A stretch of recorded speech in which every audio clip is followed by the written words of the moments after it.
Hey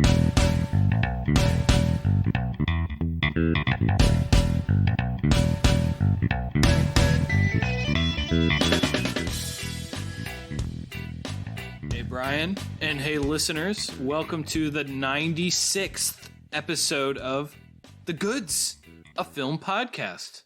How we doing today, Brian? Number 96. It's a big one. Closing in on 100. And just like last time, we got a special thing going on, Dan. What is it? That's right. So we are in the midst of a theme month. That is where we take 5 consecutive episodes on a topic or theme or subgenre. This month we are discussing animated films, specifically all of the films that we discuss here, well, at least all of our feature selections, are pre-1990 non-Disney animated films. And Brian has branded this Animonth. That's the catchy slogan, the catchy label, Animonth. And last week we kicked that off with a off-brand Tolkien extravaganza. Today we are discussing the oldest surviving animated film, that is 1926's The Adventures of Prince Achmed, a German film directed by Lotte. I think that's how you say it. It might be different in German. It's the nickname that's short for Charlotte, Lotte Reiniger. But before we dive into that, I actually prepped something special today, Brian. Yeah, I'm looking through your notes here. So last week got pretty epic. Obviously, we had to cram in all of Tolkien. Be grateful we didn't pull in the Silmarillion. But this episode is going to be epic in its own way because Dan, as he always does, has dug into the context, and I think he's got a history lesson prepared. That's right. So I found a textbook entitled A New History of Animation by Maureen Funris. I've read plenty of animation and animation history on my own time in the past. You know, it's Animonth. I figured I'd dive in. So I found this textbook. I read about 100 pages of it to get up until 1926's The Adventures of Prince Achmed. And I kind of assembled some themes and narratives on the birth of animation. I want to talk about the birth of animation. Okay. We're going to start in the pre-film era, just kind of talk through how did animation as we come to know it today, or at least as we came to know it in the studio days of Hollywood, the Looney Tunes era, the Snow White and the Seven Dwarfs era, how did we come to that shape of animation? And I selected 8 specific short films that I thought were good milestones or lenses into important developments. So I'll try to keep this fairly light while still kind of having some interesting conversation here. Okay. The birth of animation leading into the discussion of The Adventures of Prince Achmed. So before we get started, I guess, Brian, how much have you explored the early history of animation? I am fairly acquainted with the early history of animation and film more broadly. To any newcomers, I did major in film studies in college. Perhaps not the most lucrative life path, but a lot of this stuff is like day one film history course stuff. Not all of it. I definitely learned some things from Dan the last couple days. But certainly we talked George Méliès, for instance, and a few others. And notably, I did see Prince Achmed before. It was featured in the 2010 William and Mary Global Film Festival. So this was my second viewing. Very cool. Yeah. I had never seen it before, so it was an adventure of my own to check out The Adventures. I think it's Adventures, plural. I think so, yeah. I've been probably saying it wrong. When I've been typing my notes, I've been typing it frequently wrong, so I'm sure I'll get it wrong 3 more times this episode. But one thing we'll see is actually the Adventures of Prince Achmed is actually less in kind of any specific trend of animation. It was kind of a one-off art film in some ways that not necessarily in line with the developments that would come to define animation. But let's talk to kind of how we got. So this animation textbook that I read had an opening definition of animation, at least how it uses it. And I think this kind of aligns with how we think of it. And the definition was, animation is a term used to describe a broad range of practices in which the illusion of motion is created through the incremental movement of forms, displayed sequentially as a motion picture. And I think there's a lot to unpack in there. But I think the illusion of motion is kind of the key thing. It's like, the cool thing about animation is it's drawings, cartoons, often, not always, and you see a bunch of sub-drawings over a span of time, and your eyes think you are really seeing that thing. So it's kind of taking film as a cinematic construction to its extreme, because every single frame is created. And yeah. But I mean, if you think about it, even so-called live action is animated in a sense, because it too is a series of images. Right. You know, played back. They don't move on their own, but played at speed they do. That's true, yeah. But you're right, it's getting down to the bare bones and having to build it from the ground up yourself. Well, I think you're right, though, that especially we'll see here that, like, a lot of the very early film animation was basically supplemental special effects to, you know, these one-reel short films. And I think even today, you know, we don't necessarily think of, for example, the Marvel movies or the Star Wars movies as animated films. But, I mean, animation is so tied up with live-action special effects that it is all kind of its own continuum, I guess, not necessarily 100% discrete one way or the other. Anyways, the kind of precursor to animation before film existed, it was pretty common for there to be entertainers that used some sort of trick in the presentation of some show that, you know, we would kind of understand to match some of the mechanics of animation today. So, for example, a shadow puppet. A big one was magic lantern shows. And this is artists or entertainers would make slides of some sort or pieces of art that they would project onto some wall or some sheet. And this is just kind of something that's happened throughout history, you know, like creating something and projecting it via light or somehow getting something to display on a wall or a surface with light. And the people who do this are often called lanternists, which I think is a pretty cool name for an occupation, being a lanternist.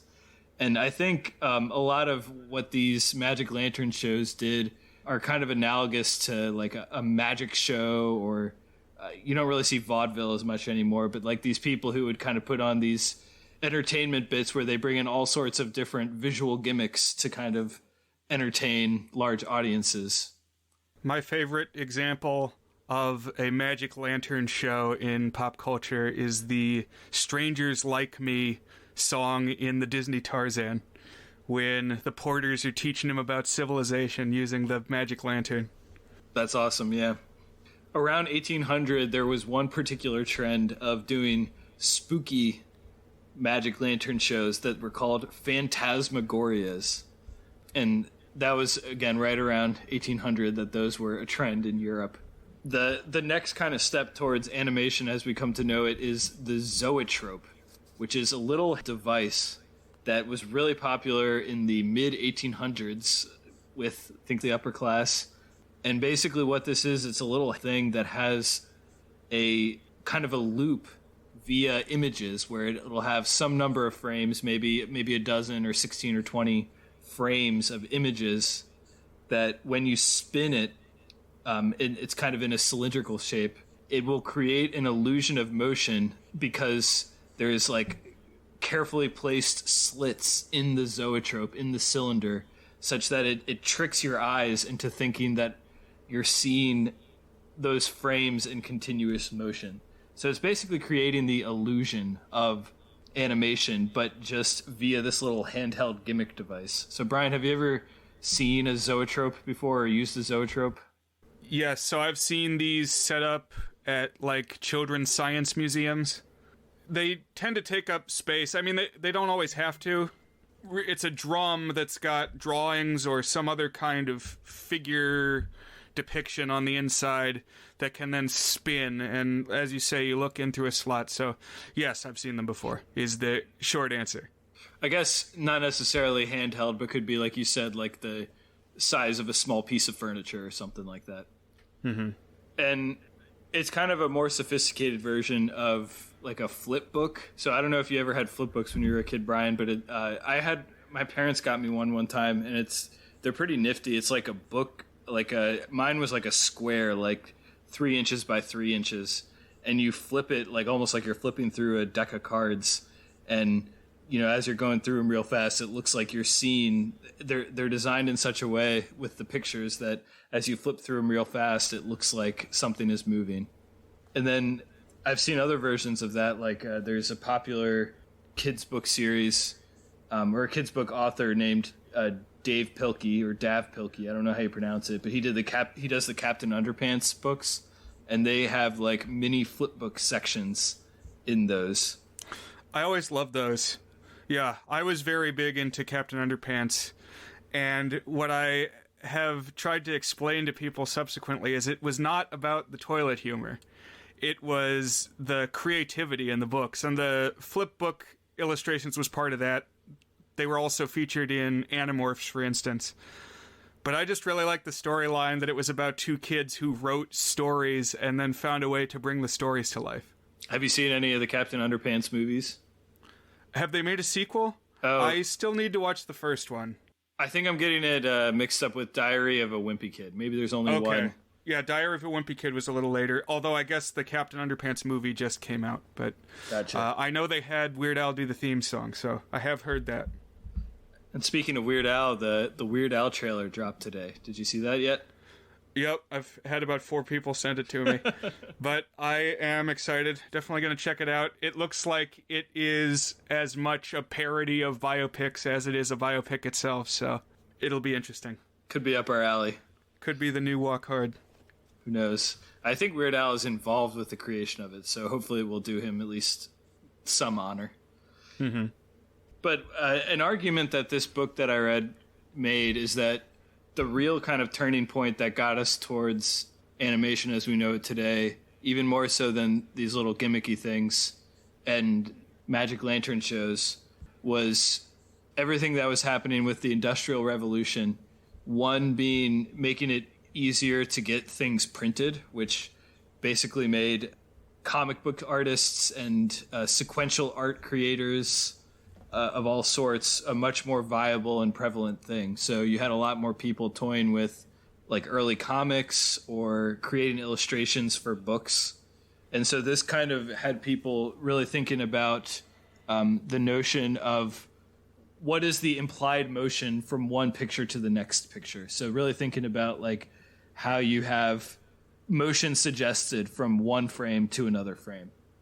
And then another thing that would be more relevant towards stop motion, but also kind of has us in the realm of taking things that are not alive and figuring out how you make it look like it is alive, is creation of really early animatronics. So you started to have that be like a carnival type gimmick. Automata, like automaton, is the word that this book used. But like what people would do is they would buy clocks and they would take the gears and stuff out of clocks to make automata, early animatronics. And that also gave a lot of people who ended up being early animators some of the skills and the artistic background they needed, because it turned out that a lot of early animators were comics artists or were entertainers of some sort. So yeah, the Industrial Revolution, making art creation and the spreading of art more accessible, a big driving force in early film too. But I think one of the early figures the first person perhaps who can make the claim to be the world's first animator is a French inventor named Émile Reynaud. In French, I'm sure it sounds different, but Emilereynaud. And he was a guy who was active in the late 19th century, the late 1800s, and his invention was the praxinoscope, which is basically a projected version of the zoetrope. And he got a whole patent for it. He invented this really nifty thing. He made film, basically. He essentially invented the idea of film, but he made it out of leather instead of out of celluloid. And basically, he could flick through like a loop of images, and it supported full color, and it like used light to project it out onto the screen. There are pictures of patents of it. It's pretty interesting. It basically is like a really early projector. And what's pretty cool is that these have actually been preserved pretty well. This is actually the first of the 8 short films that I selected. That is Poor Piero from 1892. So it was one of his Praxinoscope films, if you want to call it a film. And it was 500 individually painted frames where it centers around this guy trying to do like a Romeo and Juliet balcony wooing with his playing his lyre. But there's like a prankster who keeps hiding behind stuff and popping out and cock blocking him and ruining the moment. So this is something I had never heard of before. This was pretty neat. I didn't realize that animations that were still accessible predated other types of motion pictures. And certainly I hadn't heard of this leather film. Why did we ever stop making movies on skin? We should have kept that going. I mean, it's like the thing that we chose might have been cheap and durable and flexible, but it also caught on fire really easily and wore down really easily, so we ended up losing all that stuff. So I feel like you could have, if you had gone the skin route, maybe you would have preserved it better than we did today.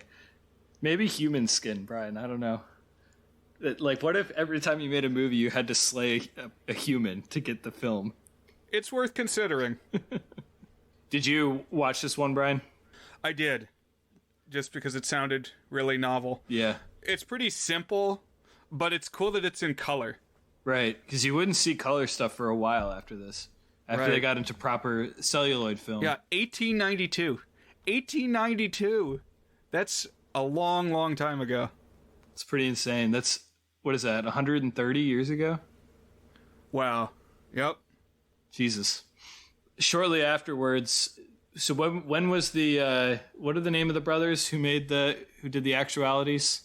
The Lumiere brothers. And they got started in 1895. So 3 years later, you started to have the birth of cinema proper and a lot of single reel movies being made. So all these had to be less than 15 minutes. I think over time, 15 minutes became the length of a reel. And I think a lot of the early ones were even much shorter than that.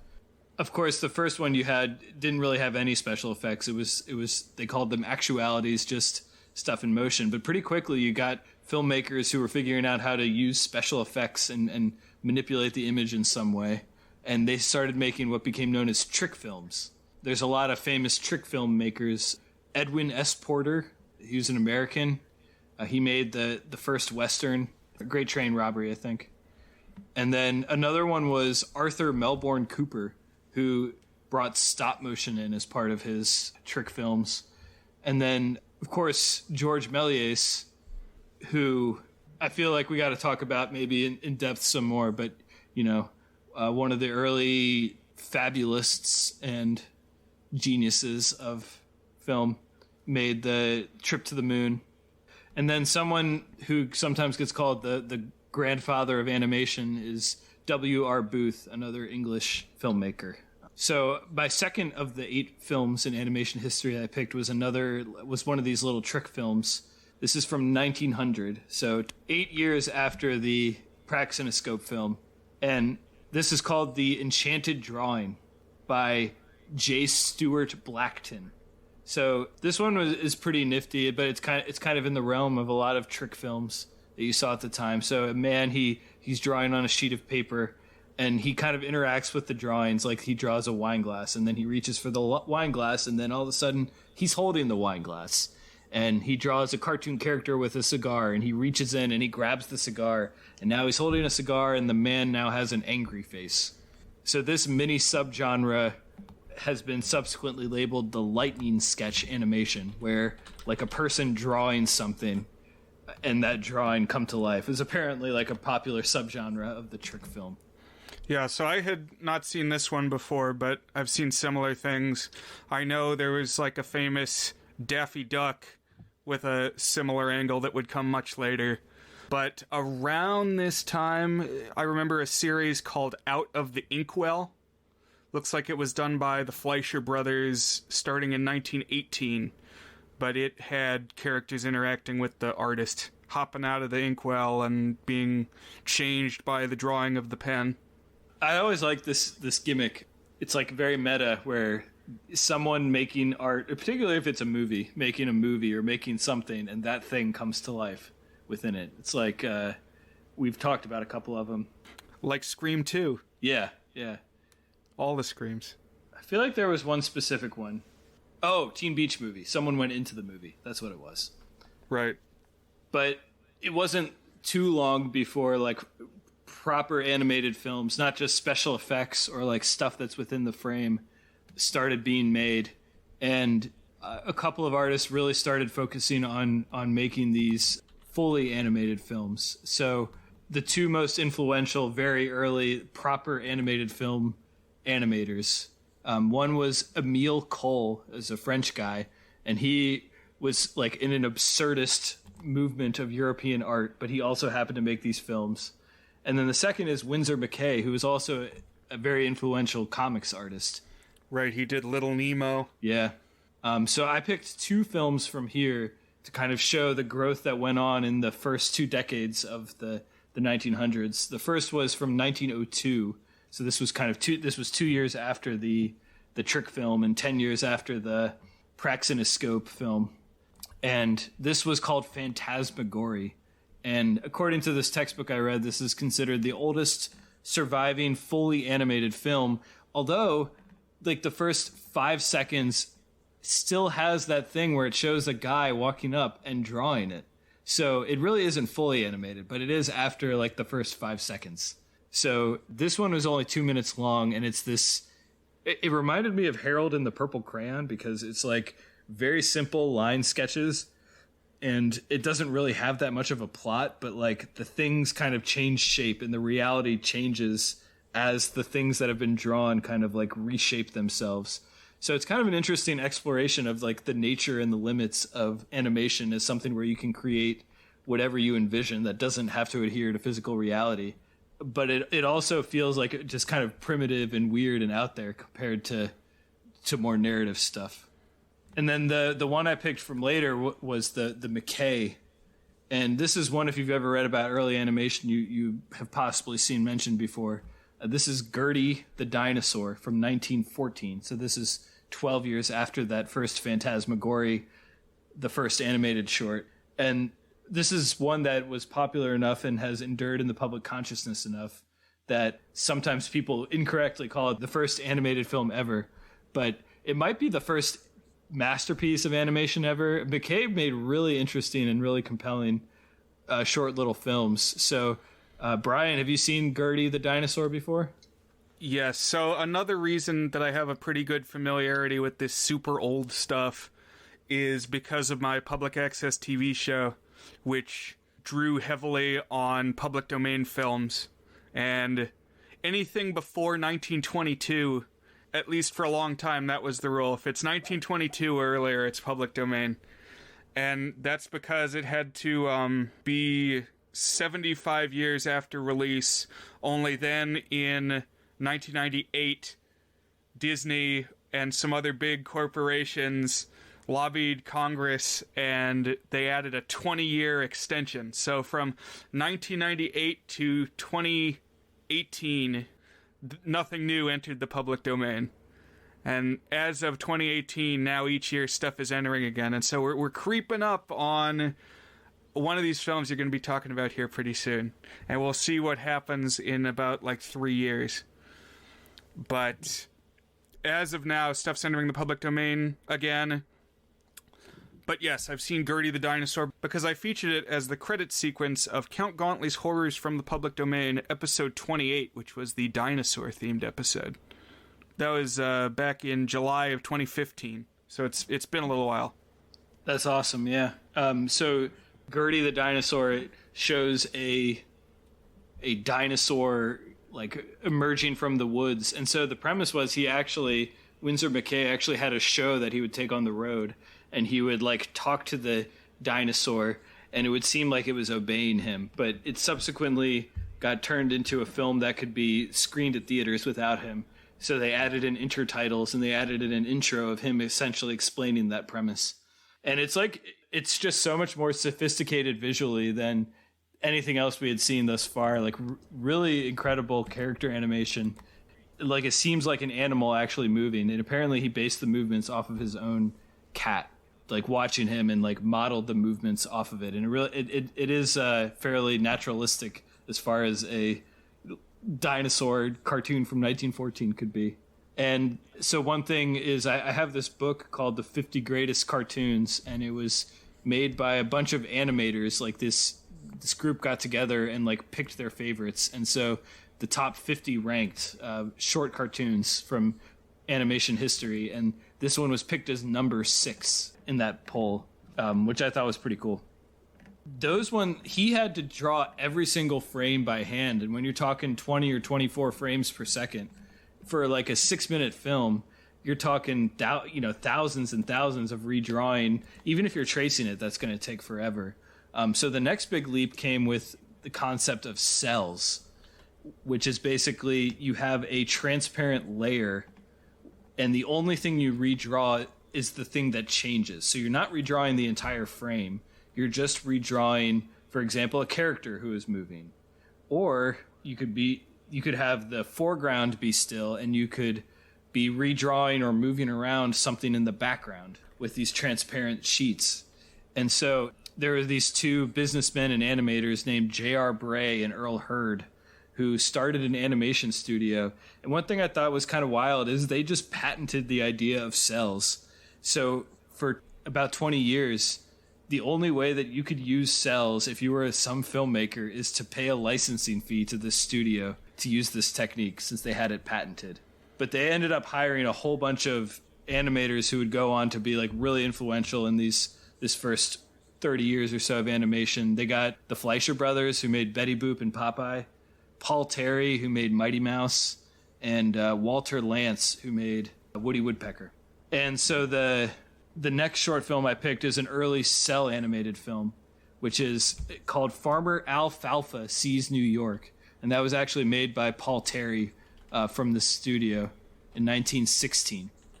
And I think you're really starting to see at this point animation look like what we think of as animation, or at least like if you watch Looney Tunes or like old hand-drawn animation, what you think of, because the use of cells allows you to like really add a lot of detail and depth and multiple moving planes of stuff.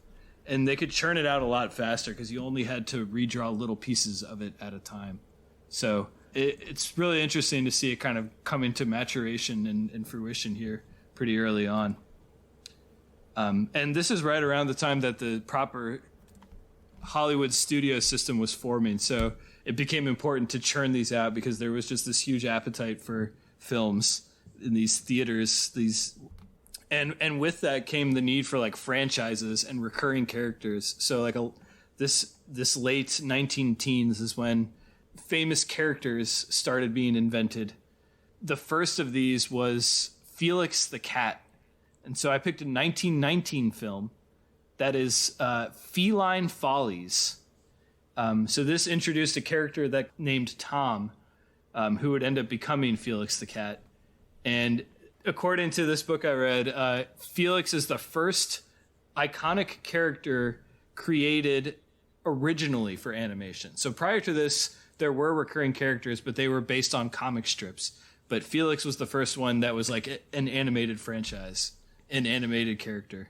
And what you would see is that basically every other big cartoon star right around this era would be like a Felix knockoff. Some kind of indeterminable animal with black fur and a big white face. Right. Yeah. Whether it be a fox or a rabbit or a mouse. Yeah, and we'll get to, of course, Disney and Mickey Mouse here in a minute, but I think there was a rabbit. What's the name of the rabbit? It's like Osmer or something? Oswald. There's Oswald. There's Foxy. Yeah.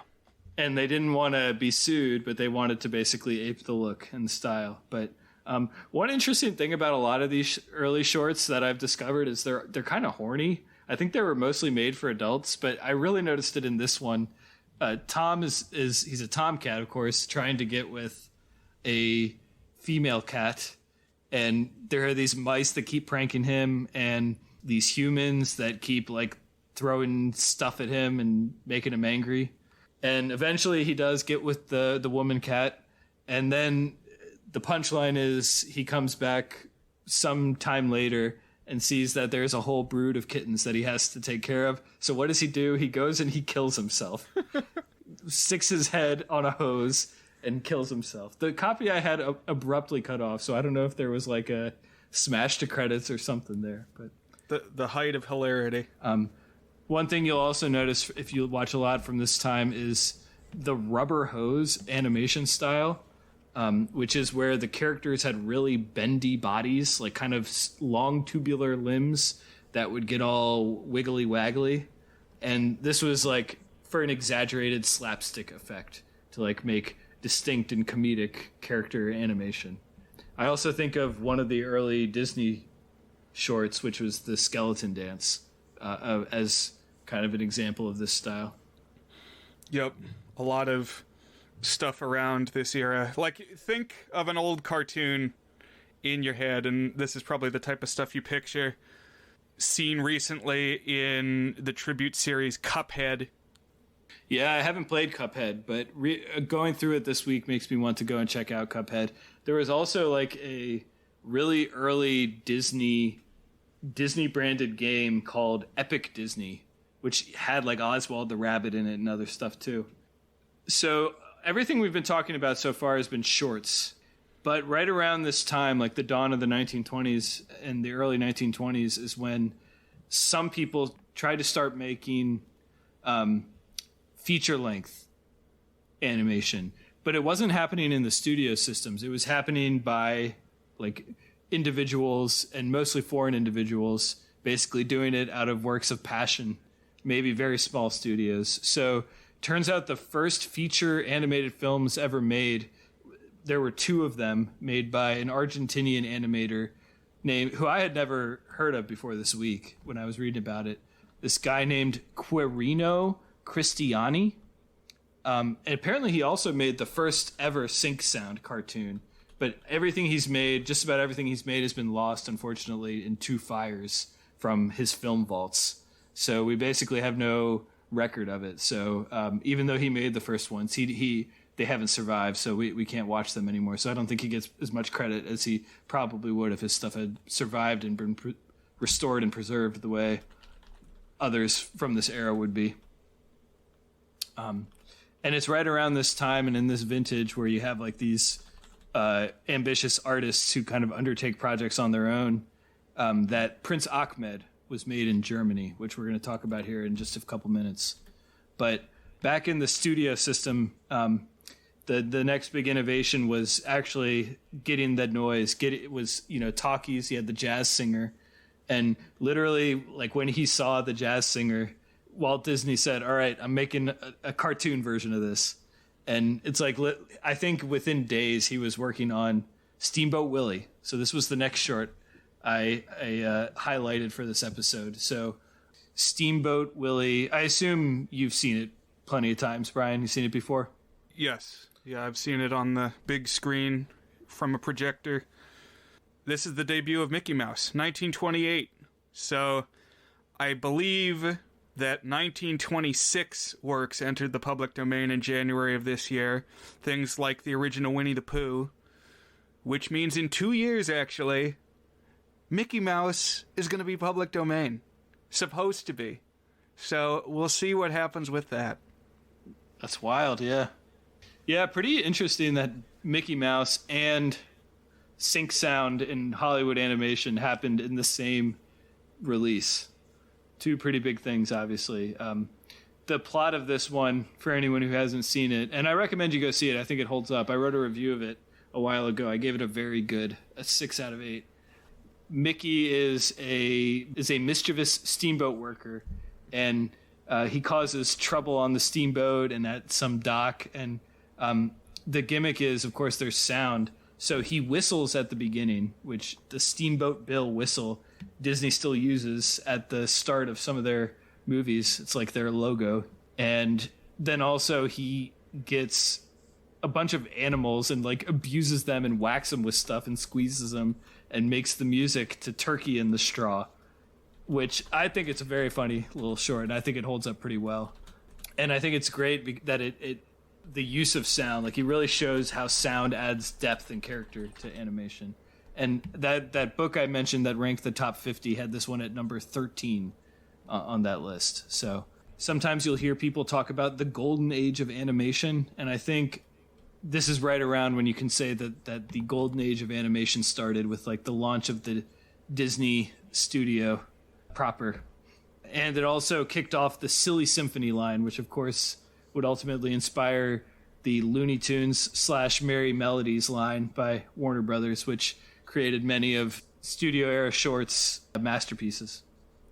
So we made it through cells, we made it through sound. The next and last one I'm going to talk about today is color. So Disney once again led the charge on adding color to cartoons. That was another one of the ones where they got out the first product and get the credit for it.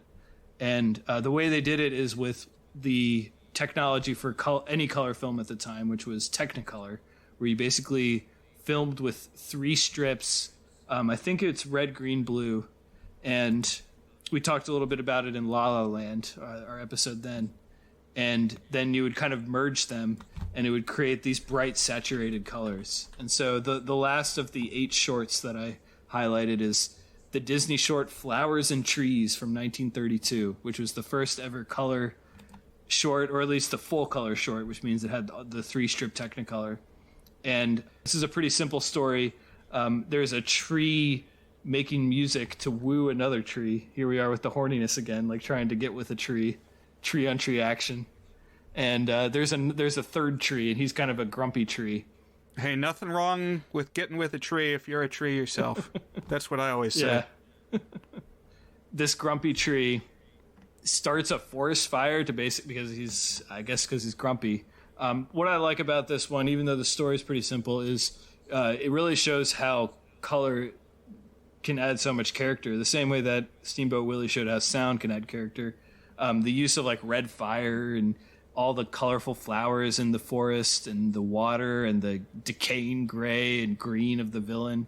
Just really pretty to look at, and it's been really well preserved. You can still look it up, and it's really pretty. So, and I think if you wanted to like dig deep into it, there's so many innovations in miniature and just like a whole saga of different great illustrators who brought in different ideas to revitalize animation in Disney in particular. But it's not a Disney month. I did talk about Disney's contributions here today, but it's not a Disney month. So maybe in the future we can dig further into Disney's animation history, Brian.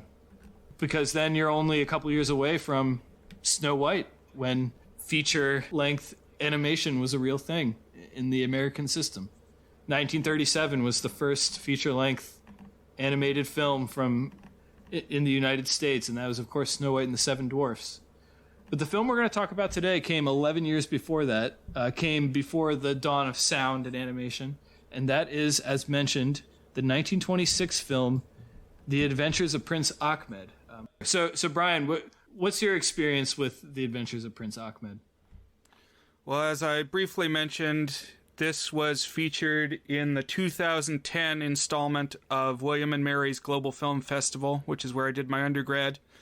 I was taking my first film classes in 2010, and one of the professors was in charge of this festival and said, hey, extra credit if you go to an event. I was especially influenced by the trailer for the festival, which just incorporated a bunch of footage from the various films set to music.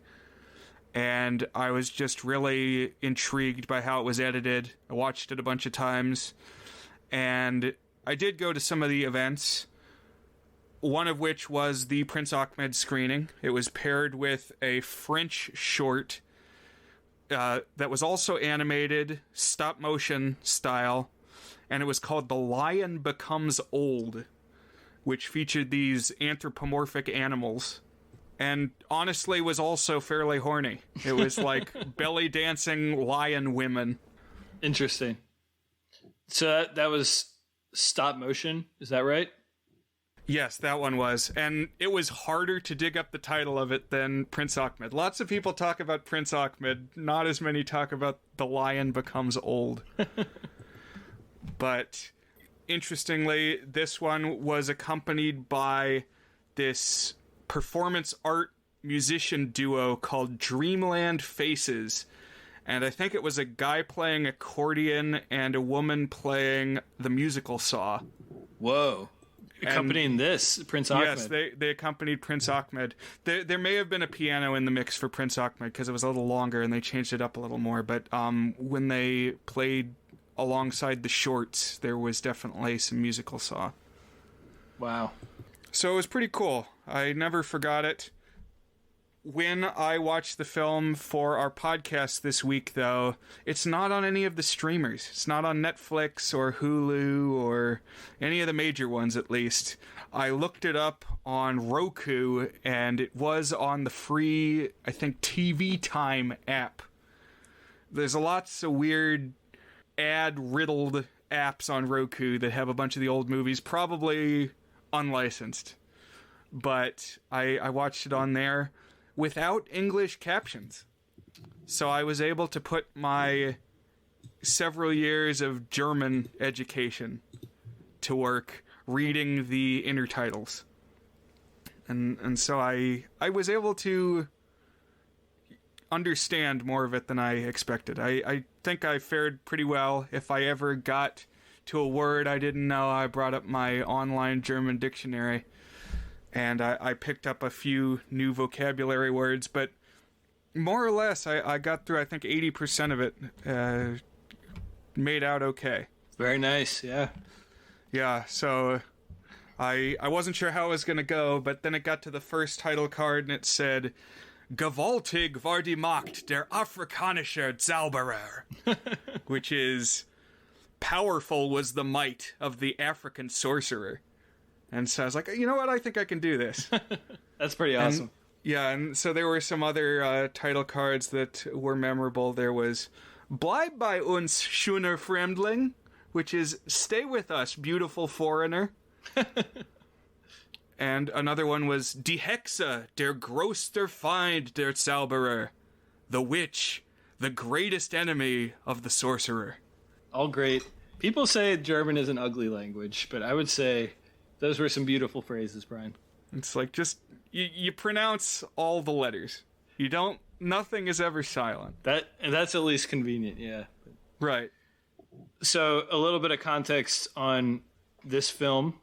As mentioned, it is the third animated feature ever, and it is the oldest surviving animated feature film. So the director, Charlotte Lotte Reiniger, made it with her husband, who is another artist named Carl Cook, Koch. And they were kind of like an artist couple doing their own things when a banker who had heard of them in like the local scene, he would just heard about film and was like, oh, this is interesting. And he went and he bought a whole bunch of film equipment. So he got like the stock that you need and camera. And he's like, hey, I got this stuff and I want to make something. And I was thinking maybe like a feature-length film. I think that would be really novel. Do you want to come make it? I'll pay you to do it. Also, I'm going to need you to help out around my house and tutor my kids. And they agreed to do it. So I thought that was pretty funny. Reiniger did the cutouts. So she was kind of the artistic vision. And Cook operated the camera and the lights. And they decided that what they were going to do is like a paper cutout silhouette story, which is kind of unusual and wasn't even like a particularly trendy thing in animation at that time. As I kind of talked about, they were already doing full scale animation with cells and stuff. So it's kind of interesting. Why did they decide to do paper cutouts? And I read a little bit about it, and they were not typical studio animators. They were like in the highbrow art scene in Germany. And right around this time, the big thing in Germany in art was Bauhaus, which was a art school, but also like a vision of art. Very influential, embraced artistic style that kind of blended functionality of things with the aesthetics and really embraced like a clean mass production modernist style that carried over in Germany, and I think still kind of does carry over in Germany. Like even when you think about how some of the early electronica artists were German, I think there's like shades of Bauhaus in that. And this kind of all went in line with the big movement in Germany in non-animated films, which was German Expressionism. And Brian, I assume you've seen at least one or two German Expressionist films before. Oh, definitely. So things like Cabinet of Dr. Caligari and Nosferatu. Yeah, those are the two main ones I've seen. I also saw this really remarkable one by Fritz Lang called Dr. Mabuse the Gambler. It's like 4 hours long, and I watched it at 1.5x because I was like, I'm not going to sit through 4 hours of this. But that one was kind of mind-blowing too, about this guy who's kind of like this mind control powers, and he gets involved in this whole conspiracy. And it's just got some really cool stuff. So that's the third one you could check out sometime. Oh, man, I got to see that. Yeah, Fritz Lang has some cool stuff. And it turns out that Reiniger and Cook were actually friends with expressionist filmmakers, and they got a lot of their friends to come help out and with this. So who knows who might have had their hands on this at some point, the names that we've heard of. But part of this Bauhaus aesthetic was a low ornamentation style, so like really distinct shapes and high contrast, which you definitely see in shadow puppets. And another thing that Bauhaus embraced was the use of physical material as a component of expression. So this is especially true in architecture, and like architecture as art, but like not even ornate art, the very cleanliness of it being artistic. And this kind of carried through in other physical media. For example, like paper cutting is like a German pastime. I mean, probably other places had it too, but this thing I read said that in particular was popular with German housewives. So it's like you imagine a German woman who did her chores for the day, and she sits around, but rather than reading a book, she gets out one of these paper cutting things and just like makes little designs cutting through paper. And it was kind of considered quaint and non-artistic as like a hobby, but Reiniger and Cook had this vision of taking this and really reclaiming it as an artistic, expressive thing. And in that way, it's almost like a feminist thing because, you know, it was typically a housewife's activity, and here they're like elevating it to a piece of art. So basically the gist is you're cutting out shapes and projecting it against light. So what you see is black shapes with brightly lit backgrounds. Very sharp outlines, of course, because you're just seeing the solid shapes. Really interesting style. Brian, have you seen anything else that you can think of that uses the shadow puppet style? No, this is pretty unique. Although I do know that there's an East Asian culture that uses this. I don't know if it's Thai or Indonesian, but they make similar jointed shadow puppets to this. Although I read that this is like a combination, this being Prince Achmed, it's that style of shadow puppet, but then filmed frame by frame stop motion style. Whereas that is, you know, it's like a puppet show where it's people moving the sticks, and this is basically doing that, but move it a bit, take a picture, move it a bit, take a picture. Right. Yeah, that theater form that you're talking about is Indonesian, called wayang kulit, and that also definitely is an influence here. If you go check those out, one thing you kind of see here with some of the characters that have like really elaborate hair, that was a big thing in that Indonesian style where you had like garments or hair would have like 100,000 little circles in them. If you've probably seen this before or things like it before, if you go look up wayang kulit, you'll be like, oh yeah, okay, I know that kind of shadow puppet style. It's very distinct and interesting. Right, but I've certainly never seen a movie that looked like that. Right. Outside of this one, although I remember a viral video from like the pre-YouTube internet, like back in Albino Black Sheep, E-Bombs World days when I was in middle school. There was this clip we passed around where it was some talent show, like a show on TV with the format of a talent show. And I think it was in some Asian country. I couldn't tell you which. But the performer has this like overhead projector, like it's a clear screen that a light can shine through and cast the image up on a wall, and they paint pictures with sand. And there's this like ethereal world music playing, like Yanni or something, and the person shapes a design in the sand, and like at a dramatic moment in the music, the picture will form together and you'll be able to tell what it is. And then they start changing feature by feature on the picture so that it just kind of gradually shifts into another tableau, that it'll strike at another poignant moment in the music.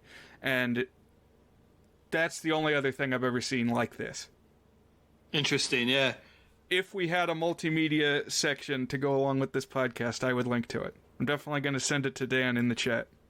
Maybe that's something we can do in our talk about at our 100th spectacular, is how we get the multimedia section going, because I feel like we often have interesting connections. But one other connection is, if you recall, in the 7th Harry Potter movie, they read through the tale of the three brothers, and that segment is, I mean, it's computer generated, but designed in the style of a shadow puppet, and I think heavily inspired by Prince Achmed. Like, there's a character that looks kind of like the sorcerer in that one. Oh, true. I had forgotten about that. Man, it's been a long time since I watched that movie. But now that you say that, another thing it reminds me of is there was this indie game, like when we were in high school, I think it was on like Xbox Arcade, but it was called Limbo. And it was a boy walking through the woods, and you have to like press buttons at the right time to avoid various hazards, like there's spiders creeping around and stuff, but it's all in this silhouette style. Oh yeah, I played Limbo. I loved Limbo. I don't know if I got all the way to the end, but I definitely played it for a few hours. It was really striking how reducing the amount of detail in some ways makes it more expressive and like triggers your imagination a little bit more. Yeah, so the way that they made this, as you were saying, is they had these planes of glass, and they would make the silhouettes and move them one at a time. It took them like between 2 and 3 years to make this, because they would have to like move all of these for each frame. They would have to move on multiple planes, move something, and keep the light steady. So they had to be careful. And it just took them forever to do it, because remember, you're talking, I think this was 24 frames per second, and it's 66 minutes. So you can do the math out there, but you're talking thousands of frames that they had to do. And eventually they started incorporating more materials for special effects, and you see this later in the film. So they used soap to create a sort of like ethereal mist-like texture that is used in when we see the genie, when we get to the Aladdin segment. Right. This especially reminded me of the sand art. And there's scenes where Achmed and Aladdin are flying through clouds, and it's a similar thing where there's like layers to it. There's stuff going on behind and in front of the shadow puppets with this wispy quality.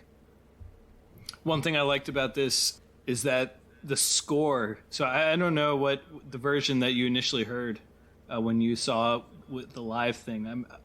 I'm guessing they probably came up with their own thing, or maybe didn't use the original. Who knows? But this composer named Wolfgang Zeller was a influential German film composer, and he wrote a score for it. But he worked really closely with Reiniger to get the score to match the film. And I was really impressed with the score. It's like, it really does. Oftentimes when I watch silent movies, which I've been doing fairly frequently, the score is just kind of there. Like it's like they happen to play some music, and it's like, it's not like you'll go from one scene to the next and the tone will change and subsequently the music will change. But this one really did do that. The score was pretty tightly in line with the movie itself. So I thought that was pretty impressive and pretty cool, and added a lot to the experience of watching the film. I normally don't think too much about silent scores, but this time I enjoyed it. So after they had made it, it took them 2.5 years. They never got it properly distributed, but they showed it in various European artist circles. And it was considered either lost or partially lost for a while. But in 1998, enough remaining prints were collected that they were able to restore a complete copy of the film and to re-brighten the tinted colors, because this uses tinted colors as like the light source. So we are lucky to have a preserved copy of it. And now you can buy it on DVD, or you can watch it on some sketchy Roku site with ads and German intertitles, like Brian. Yep. It is really interesting that it was so hard to access for a while, and I guess is still difficult to access compared to some movies, but it's out there and can be watched, which for a while was not the case. Right. Crazy that it took us over 70 years from when it was made for us to like have a version of it accessible to people, you know? Yeah. There's a lot of stories about that, about like decades later recoveries and preservations of films. The one for Passion of Joan of Arc in particular is crazy. They thought that it was gone forever, and the director basically reassembled it from cut takes. So he had lost the originals, but he reassembled it from cut takes. And so we had a version of it, but everybody was always like, he picked worse. He had worse takes, worse shots of all the different scenes and stuff. So are we really watching the best version? And then they eventually found a copy, and the place they found it was a mental asylum.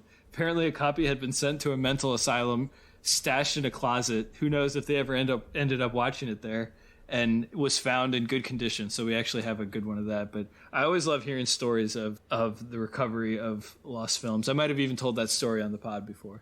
Yeah, it's really cool when somebody is able to happen upon a reel like that. And the flip side of that is it's kind of sad and scary how many movies we've lost that we'll never see, you know? It's like we were talking about in Destiny, the fragility of media in the pre-mass media era, you know? Totally. One last thing, and then we'll dive into the plot.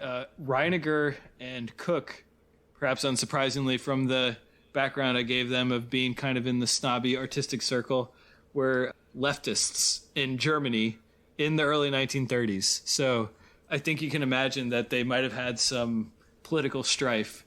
And in fact, they spent several years of their lives in political exile trying to get out of Germany. Eventually, they were accepted into asylum in England, where they continued to make films in this style. So they made up about 50 films in the silhouette style together, with Reiniger as the director. Yeah. Ideological differences between a director like Lottie Reiniger and a director like Leni Riefenstahl. Maybe we got to have a Leni Riefenstahl film at some point. I want to see Olympia. She did after she did her propaganda. Well, Olympia is a propaganda film too, but yes, it is interesting. I have seen Olympia. It's a documentary of the 1936 Olympics in Berlin. Mm-hmm. Did you know that was the first Olympics to feature the Olympic torch? No, really? Huh. Yes. There you go. I did not know that. All right, on to the story proper, Prince Achmed. And one reason that I was somewhat comfortable having a lot of prelude in tonight is because I don't find fairy tale plots themselves all that interesting, so I'm going to do like a real brisk version of this plot. This is 1001 Nights based. I've never read the full 1001 Nights. I've obviously seen many of the adaptations and derivations. I don't know. Do you know how faithful this is to the real 1001 Nights, Brian? So I have not read the original. My understanding is that it's taken many forms and is actually pretty old. I mean, the individual stories, some of them are authentically from Arabia. I think the form that we know of was put together in like the 1700s by a French guy. Huh. But it is an interesting compilation. I mean, it's how the Western world is familiar with a lot of tales from that part of the world. And I think it is put together from many different sources. And so, like, the original Aladdin, he's described as being Chinese, which I'm not sure if that comes across in this version. China does feature into the story. But I don't know. Aladdin doesn't sound like a Chinese name to me, but it's just kind of interesting. One version that I remember is there was a TV movie that the Hallmark production company did in like 2000 that was a TV movie, and in that they had the Aladdin segment all Chinese actors. Wow, interesting. The story here, it opens, we see a caliph, which we learned in our Destiny episode is a king and a religious figure. And he has a son who is Prince Achmed, the hero, and he also has a beautiful daughter. So I only saw it written. Because they don't say names, I don't know how you say the names. Our professor said Dinersad. Dinersad, okay. Dinarsade, Dinersad. And so they're chilling at the beginning when this African sorcerer comes up, and he conjures a flying horse, which the king, the caliph, immediately covets. And the king is essentially agrees to / is tricked into trading his daughter for the horse. Yeah, he seems a little hesitant, but that's the pitch that the Jafar guy is making, is he says, I got this robot horse and it flies. I'll trade him for your daughter. And he's like, well, let's test it first. And they have Achmed get on. Yeah, and when Achmed does hop on, it seemed to me he was also like protesting this deal. He's like, no, don't sell my sister to the weirdo. But he hops on the horse nonetheless, and it takes him away. So now he can't, I guess he's not getting off the flying horse. It takes him to some foreign island called, again, I don't know how it's pronounced, W-A-K. It's Wak Wak or Wak Wak? Wak Wak sounds right to me. I don't know. Yeah, let's go with that. When he lands there, we're going to get our horniness here. He encounters many beautiful women who start fighting over him. But the woman that he falls for is the bathing queen named Pari Banu, who he falls in love with and abducts. Because what do you do when you fall in love with a woman, particularly a queen? You abduct her. In literature, these abductions are often called rapes. So I think there's implied more than just abducting here. But she's got a magic flying cape that occasionally plays into the action, and he steals the magic flying cape. Yeah, it's like she and her handmaidens come down into this pond in the guise of birds. Like, they can actually turn into birds, but then when they're bathing, I think the title card said, Sie baden all necklich. They bathe completely naked. But they took the bird feathers off, and then they're in their human forms, and then while they're doing this skinny dipping, he takes the feathers, and then they can't be birds anymore. Classic gag. Yeah. It's like a college scheme. As seen in Mulan. Not exactly. But bathing shenanigans there too. But anyways, I will point out at this point, so they fall in love, and it basically never matters again that she was the queen of Wak Wak, I guess, except that the demons are mad about her disappearing. But she doesn't want to be queen. Now she just wants to be married to Achmed. Well, Achmed's a prince, so presumably she's still going to have a fairly high station. Yeah, that's a good point. And she does say, hey, yeah, we're in love and we're together, but there are demons. And the demons are going to come after you. So just warning you up front about that. Now we cut to the sorcerer. The sorcerer, I guess, he got imprisoned by the caliph after the whole prank where the prince was taken away by the magic horse that he was going to buy. Right, because Jafar, well, this sorcerer, I'm going to probably call him Jafar multiple times, but he explains to the prince how to take off on the horse, but he doesn't tell him how to land. And so he's been captured by the caliph, but he escapes, and I guess he's still hunting down Achmed. I don't know why he's going after Achmed at this point, but he's going after Achmed and Pari Banu, and Achmed fights back, but he stumbles into a pit where he gets attacked by a snake. this snake was pretty cool. I kept being impressed by all the scary animals that come crawling out. Yeah.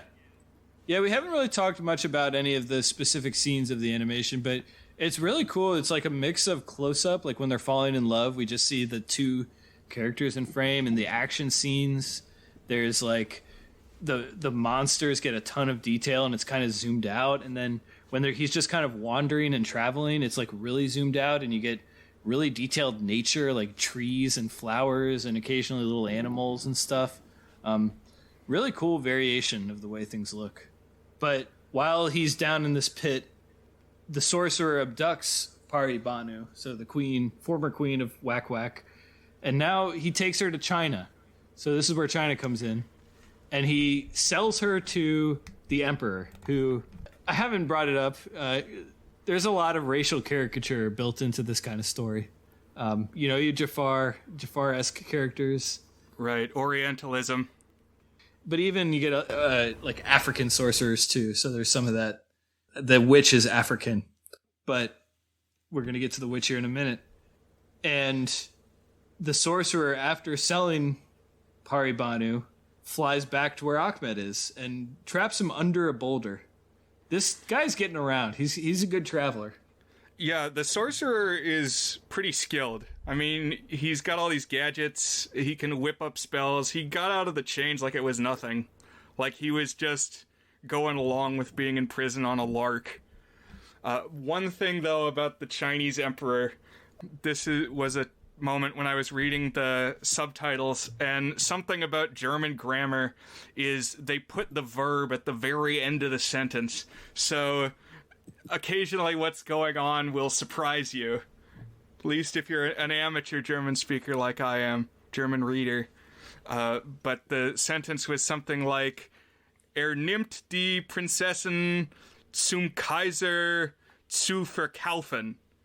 He takes her to the emperor to sell. Like, oh. Wow, that took a turn. He's selling her. Okay. Wow. It's they save the best part for last. It's like the key. Yeah, the punchline. Put the verb at the end of the sentence. That's Adventures in German Verbs for you. Not clear how much time is passing, and I think in a fairy tale there is no sense of linear time necessarily, at least as we know it. Hell of a few days, though, or however long this is for that queen. She's chilling with these other ladies, taking a bath, okay, then gets abducted, falls in love, gets abducted again, gets sold to the Emperor of China, who, is pretty aggressive about trying to kiss her and stuff. I feel like this would be pretty jarring, wild few days for her. Yeah, there's even like another leg of the story in there where like she's not into the emperor, and then he's like, well, then you can marry my manservant. That's right, yeah. And then there's this whole other dude who's not in it for very long. Something about the flying horse, though. I mean, when we covered Tolkien last time, we touched on just how amazing it would be to have an air force in the Middle Ages. Mm-hmm.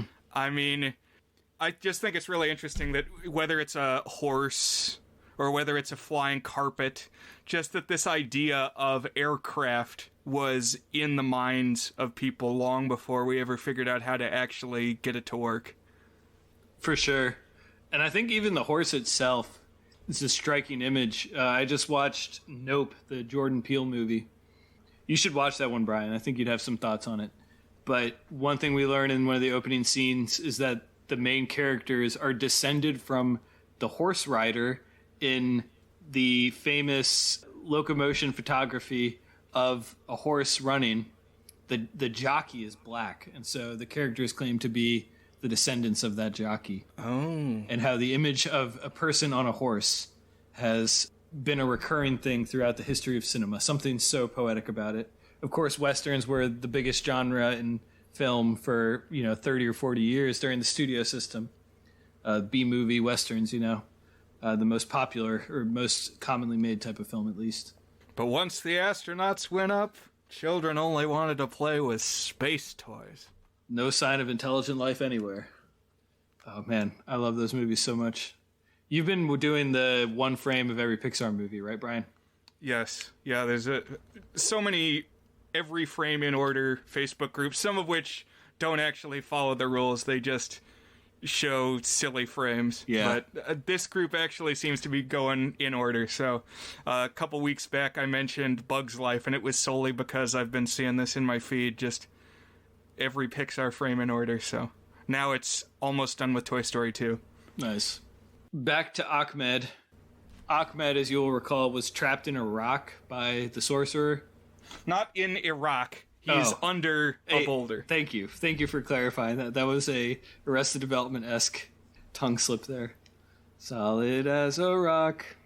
But just so happens a witch observes this entrapment. And it also just so happens that this witch is the sworn enemy of the sorcerer. So she's our new good guy pal. She frees Achmed, and Achmed says, "Hey, you know what? Let's go rescue Peri Banu too in China." And they do go to China. Achmed and Peri Banu escape, and things are looking good for just a moment, because then who appear?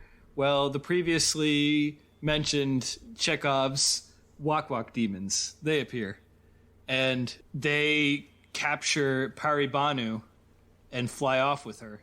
But Achmed manages to snag one of them and rides that demon back to Wak-Wak 2. So now he's got to go and rescue her again, but here in a different setting, back in Wak-Wak, her hometown. But when he gets there, it's been sealed off, so he can't get in there. There's no power in the universe that can open this. I don't know if it says this. This is what I'm imagining. Oh, there's absolutely nothing in the world that could open this gate. Unless there's a nearby monster. And he's like, oh, well, that monster is harassing some boy. I think I will coincidentally help out this boy. And it turns out that this boy is Aladdin. That's right. This is an Aladdin story, too, which we haven't buried that lead. We've revealed that, I know. But yeah, it's like Robin Hood showing up in Ivanhoe. It's like the far better known character is suddenly here in this like third act of the story. But the monster that he was entangled with, I thought was kind of cool. It's like scary Snuffleupagus. It's like this furry elephant with a very tentacle-like trunk and limbs. It's like all curled around him, like it looks like a bush at first, and then it unfolds. That was the thing that struck me, was that it was like a plant, and then it like came to life as a monster. It was pretty cool. And so here we get the Aladdin story in miniature over a few minutes, which pretty much is the Aladdin story that you know. Yeah, it's like beat for beat what you would expect. Like, as much improv as Robin Williams was doing in the Disney version. Like, you watch this from 1926. I remember on Gauntlet I had a Popeye Aladdin from, like, 1950. And it's just really similar. It's like Jafar takes him out to the desert and says, okay, go down into the cave, bring me out the lamp. But something happens when the cave closes up. And the genie comes out of the lamp. He makes his wish. Oh, genie, get me out of the cave. And it's like, wow. They really did not need to change this much over the eras. It's just a classic story, I guess. So is it actually the same sorcerer that wants him to get the lamp? In this movie specifically? Yes. I think, no, it definitely was, because Aladdin explains that he has the hots for Ahmed's sister. Right. And remember that the guy I'm going to call Jafar, they just call him the African sorcerer. He finds Aladdin and he takes him to the palace first. And I was like, hey, look at this princess. Isn't she hot? That's right. You can have her if you come to the desert with me and get the treasure lamp. Right, but Aladdin does indeed end up with the lamp for himself. And so he uses it to court Ahmed's sister, Dinarsad. And one cool effect is one of his wishes is apparently to give her a palace, to build a palace before her eyes. So we see this palace being constructed, which I thought was a pretty cool little effect here. And things seem like they're going really well when things turn south for Aladdin. the princess and the palace disappear. And Aladdin runs off, sails away to go and try and find her and try and find the palace. And that's where we bump into Achmed. And this is also where we get that genie effect that I mentioned, where it like uses kind of a hazy, soapy filter over the silhouettes to make it look ethereal and misty and stuff. But one thing that really struck me here is when I learned about 1001 Nights, one of the things I really distinctly remember about it, again, I couldn't tell you much about the actual stories in it, but a key component is that there's lots of framing stories and stories within stories. In fact, the 1001 Nights is a story of a person telling stories. Each of the nights that person has to tell a story to stay alive. So I thought it was interesting we ended up with a story within a story in this adaptation of the 1001 Nights. Oh, good point. Yeah, she's always got to keep the story going, so there's always some kind of cliffhanger. And right. So then now we're getting into final battle territory. Achmed and Aladdin realize that the sorcerer is kind of behind it all. They team up, they work with the witch. And then we get the epic battle. They're going to defeat the demons of Wak Wak, and they're also going to, I guess, defeat the sorcerer. Although I lost track of the sorcerer during the epic battle. Because there's this really cool bit with a Hydra creature that Achmed has to defeat. And I can't recall. I think he might have just gotten sealed up with the demons, because the demons end up getting sealed in the boulder. I think it's the same boulder that Achmed had been sealed up in earlier. But Achmed and Aladdin win the day. And we get our two married couples. Achmed marries Pari Banu, the princess from earlier, or I guess the queen. And Dinar Saad, the sister of Achmed, ends up marrying Aladdin. And the witch, who I would say is the real hero of the story. She's the one who took care of business. yeah, she actually did the whole magic fight and killed the Jafar guy. Is that what happened? Did she kill Jafar? Yeah, so I had to back it up because it happened so fast. Like, every other part of the magic battle is more intense, and then it's just suddenly he gets, like, knocked to the side, and then everybody's like, yay, you killed him! Gotcha. So the word Toten was definitely there in the inner titles, so... Was that killed? Yeah. Gotcha. And then the flying palace appears. I love, it's like a building from the sky flying down. It's like proto-spaceship type stuff. Very cool. And they live in the palace happily ever after. I think the palace might fly back to their homeland or something. But again, plot detail is not particularly important. It's all about the archetypal forces at play, the iconic battles and characters. And I had a lot of fun with this one, even if I sounded a bit flippant when I was recapping it. So, Brian, let's talk some good things, some not so good things of Prince Achmed, The Adventures of Prince Achmed from 1926. Sure. So this art style is really spellbinding, and I'm surprised that we didn't see more of it after this movie, but maybe it was just so time-consuming. And I mean, as with other things in the art film world, it may not be a surprise that it didn't really trickle out into the mainstream. You know, this wasn't a big studio production, but it is very cool. The look is unique. I'm completely with you. I mean, this is one of the coolest looking movies I've seen. It's just so sustained throughout the movie. The movie's only 66 minutes, but that's a long time for this really rich, decadent effect. And it's just always exciting, and they're always doing really interesting stuff with it. New creatures and designs, really detailed plants. You get a sense of depth because there's like layers to the background, even though it's silhouettes. I'm completely with you. Totally breathtaking visuals. And for me, that's really the big good. That's the biggest good thing.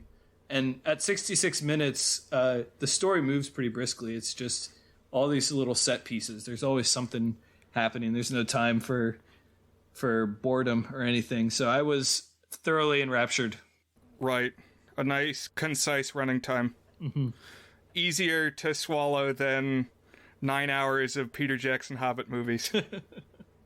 As far as not so good things, I do think there's maybe some limitation on emotional connection and projection onto the characters when they're just shapes. You know, it's kind of intentionally a simplistic style brought to its limit. What's so great about the shapes? Parks and Rec line I bring up all the time.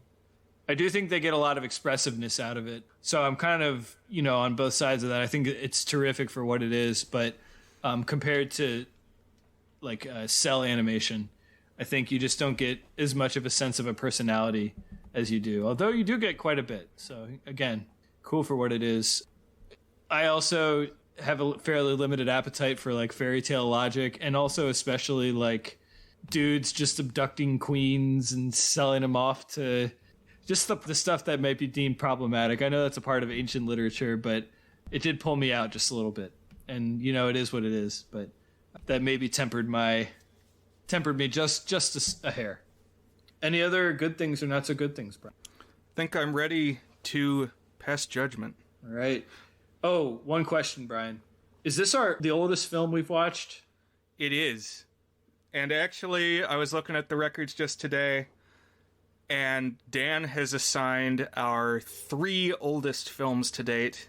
This one from 1926, Charlie Chaplin's The Circus from 1928, and It Happened One Night, the one with Clark Gable from 1934, as I labeled it, The Love Bus. And we had much fun at the expense of that movie for things happening over several nights, despite the title. Yeah, it takes several days. Like, many more apt titles they could have chosen.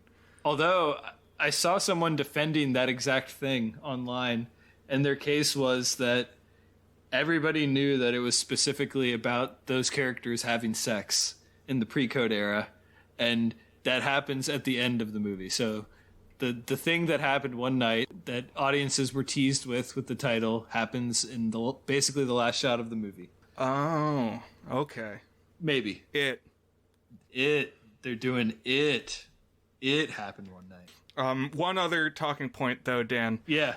And I'm going to just interject it here, maybe somewhat randomly before we do our rating.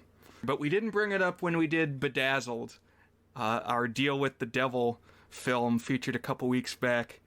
I was wondering, since this is a genie story, Dan, if you had a magic lamp, what would you wish for?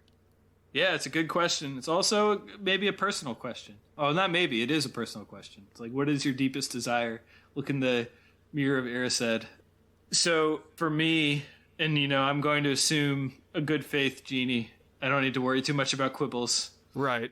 But I would wish for something along the lines of the health and thriving and comfort of me and my children and my spouse and my family to a reasonable old age.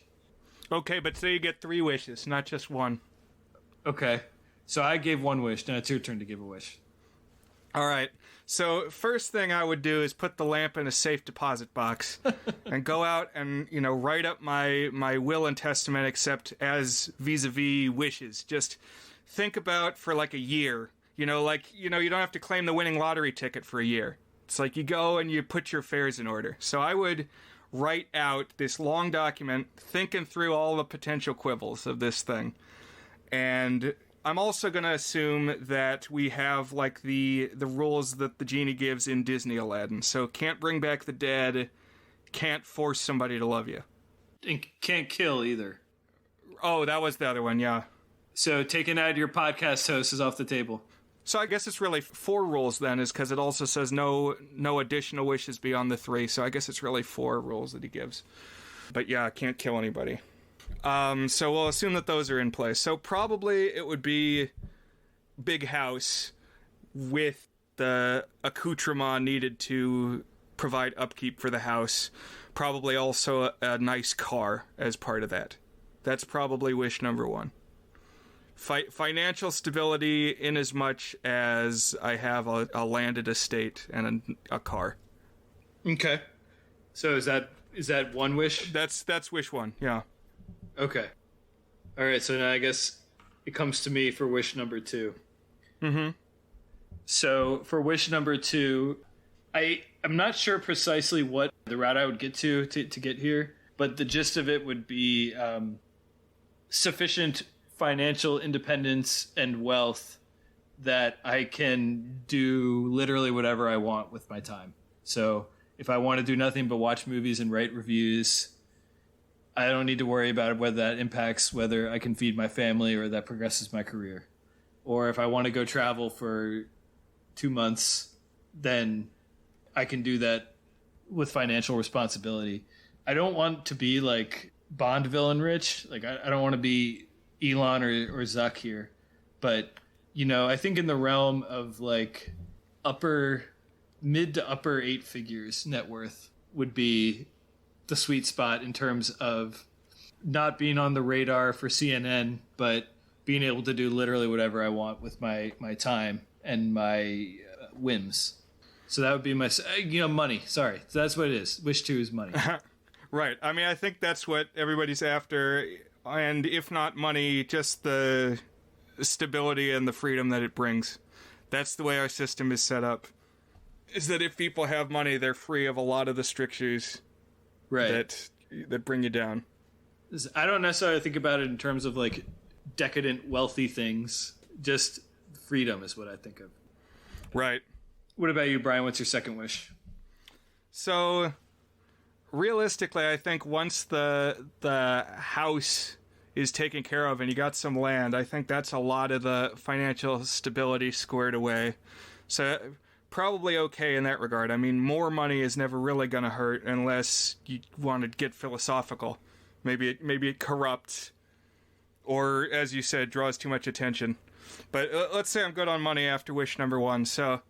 So wish number 2, I mean, I think once the house is squared away, I think probably I'll be able to deal okay. I think if I got one wish from a genie and I had the time to write out the book, I would probably save a wish for, like, if I needed a bailout option, an escape clause, if something really went wrong, as we saw in Bedazzled. So let's say wish number 3. I'm going to jump ahead. That's the escape clause. Wish number 2, so you can't make anybody love you. But, I mean, I feel like there's wormholes and loopholes. Because, I mean, we saw in Aladdin, it's like, well, to marry the princess, you got to be a prince, so make me a prince. It's like, become the person that she would love. And so probably there would be some tinkering in similar areas to Brendan Fraser in Bedazzled, that you, like, try out what identity is going to win the heart of the dream partner. Okay, so it'd be in the romance realm. Yes. Gotcha. Do you have a third wish, Dan? I do. And this one is one that I'd really have to sit and think on, because with this, it's one thing to have freedom to do whatever you want within the limitations of life as we know it. But if you pierce those limitations, is that really something that you want? Would I actually want this power? I don't know. But I don't really fantasize about things that I want. But whenever I find my brain wandering somewhere, the thing that I keep coming back to on, like, what would I do if I had this power, is if I had the ability to put myself as a fly on the wall at any location at any time in history, particularly if I could, like, record it and share that with other people. That would be my wish. Like, I would come up with a mechanism by which I could do that. Whether it's like a device, or the thing that I always imagined is like, I even thought about writing this as a story sometime. It's like, what if you got a magic USB stick that you stuck into your computer, and it had a piece of software where you could type in the coordinates on Earth and the time, and you would essentially see it as if it were like a security film footage feed on your machine, just watching it unfold. And then you could screen capture it or project it or anything like that. Like, you could go find all those lost movies that we were talking about, Brian. Or you could get, like, high-def footage of famous political speeches. Or there's a bajillion things you could do with that. That's the one fantasy power that I've always dreamed of having. So that is what I don't know if I would pull the trigger, because that's a lot of pressure. Like, do I want to go see who actually killed JFK and have the FBI and CIA coming after me? I don't know.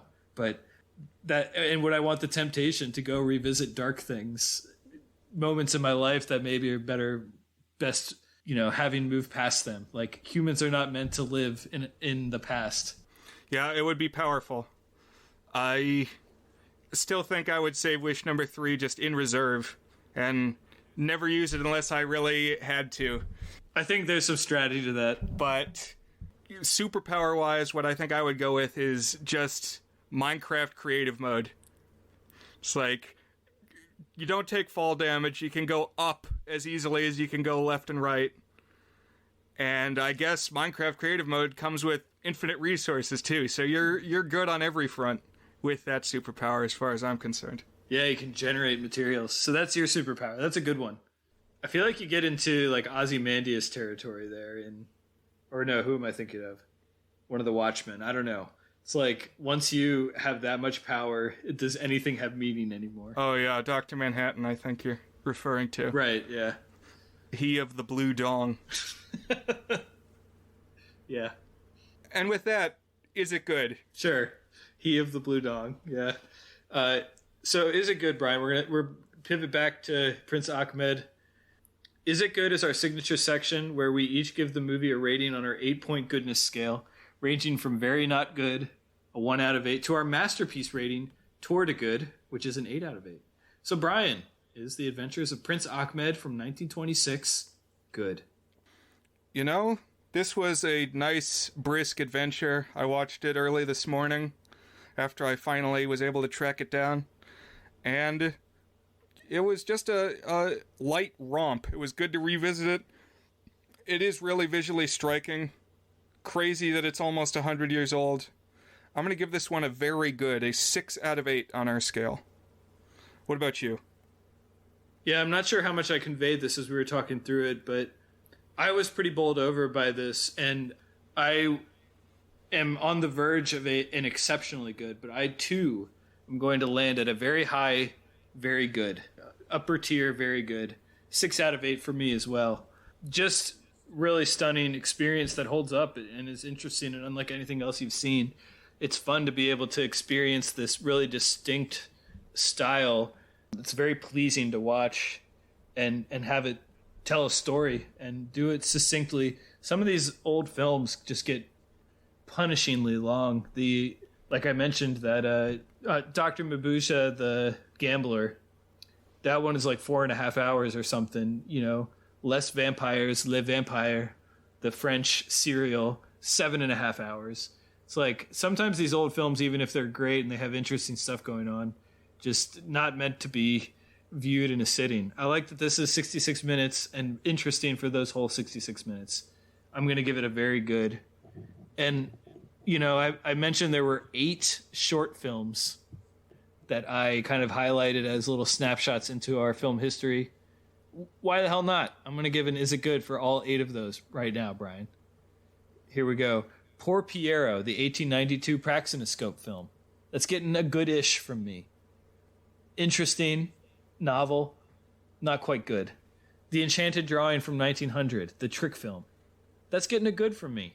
Very fun to watch, and I still enjoyed watching it even 122 years later. Phantasmagoria from 1902. That is also getting a good from me. It's kind of trivial. That's the one that reminded me of Harold and the Purple Crayon. Kind of absurdist. Not much to latch on to, but very pleasing to watch for its full 2 minutes. Gertie the Dinosaur from 1914. Really love the animation, the way that we see the dinosaur. That's getting a very good for me. Farmer Alfalfa Sees New York from 1916. That is getting a good-ish from me. I like the cell animation and the depth it gives the look, but the story is just very sitcom-y and cheesy. Feline Follies, the 1919 Felix the Cat prototype. That one's getting a good from me. I like seeing the goofy cat hopping around doing mischievous, horny stuff. And Steamboat Willie from 1928. As mentioned, that's a very good from me. That one I actually have a review written on the site, so thegoodsreviews.com. And last but not least, the 1932 first color short, Flowers and Trees. That one's getting a good from me. Very pleasing to look at, very simple story, but I still enjoyed watching it. So those are the 8 shorts that I watched, and Is It Good? I gave all of those. So Cool. Well, I don't have ratings ready to go for those. I've seen about half of them. I have seen The Flowers and Trees, like the other silly symphonies. At least most of them are up to view on Disney Plus if you got that. yeah, I've revisited a lot of those. They've scrubbed out some of the racism in some of those.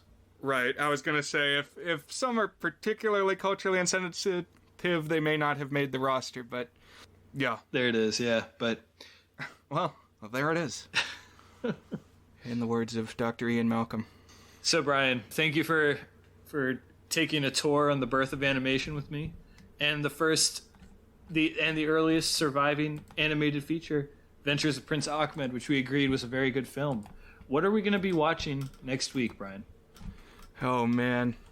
I am torn. I got right up to this very moment, torn half and half of what I wanted to assign. Man, I gotta flip a coin or something. Okay, I'm gonna go with what I originally selected and not what I thought of today. But I'm gonna tell people about what I thought of today. So, last week, one of our films that we covered was by Ralph Bakshi. And one of the movies that inspired Animonth as a concept was I saw a trailer for another Ralph Bakshi movie from the 70s. So, I'm just all over the place here, but know that Dan is making more of an effort, as you saw from his history lesson tonight, to kind of cover all his bases. I feel like all my picks this month are going to be all clumped together. I debated working in a little more variety. I think all of my 3 picks are going to come to us from the 70s. But those, hey, they meet my criteria. They're not from Disney, and they're from before 1990. So I'll let Dan bring the variety, because my next film that I have selected is a movie by Ralph Bakshi again. It's called Wizards, and it is from the year 1977. I saw the trailer, and it looked weird and late 1970s fantasy, so really not very far at all from what you got from me last week. You're going to get it again next week, but I hope that's cool, because it was weird enough that I knew I wanted to see it and potentially talk about it. Very cool. I've heard of this one, never seen it, so I will be checking out Wizards. But before we send you off entirely, the other movie I was thinking of, because, well, I'll tell you why, was Muzzy. Now, Dan, have you ever seen Muzzy? Isn't it like a learn language after school video thing? It's a learn languages tool, yeah. And it was originally made in English to teach people who are learning English, and then they dubbed it over in a bunch of different languages. But the storyline, I am convinced, is Aladdin. Oh, man. That's the plot, basically. But they hide it enough that it's like not a beat-for-beat adaptation. It came out in the late 80s, and I'm convinced it was influential on Disney's Aladdin. Oh, man. Watch it in your free time, Dan. Listeners, check it out if you never had it on in language class. But I had it on my mind watching an Aladdin adaptation today, and also getting some language practice. I didn't realize it was a distinct film. I thought it was like a series of educational things, but that's interesting. Yeah, it's like a feature-length thing with a storyline. Okay. And everybody's like anthropomorphic animals. Well, maybe I'll check it out at some point. I'm probably going to watch it again. It's not very long. I have fond middle school Muzzy memories. Muzzy memories. I feel like that's something there. You got something with Muzzy memories. Maybe that's what the reboot will be called. That's probably what we would have called the episode that will never be. So, but Wizards next time. All right. Sounds good, Brian. Join us again next time, listeners. Thanks for tuning in.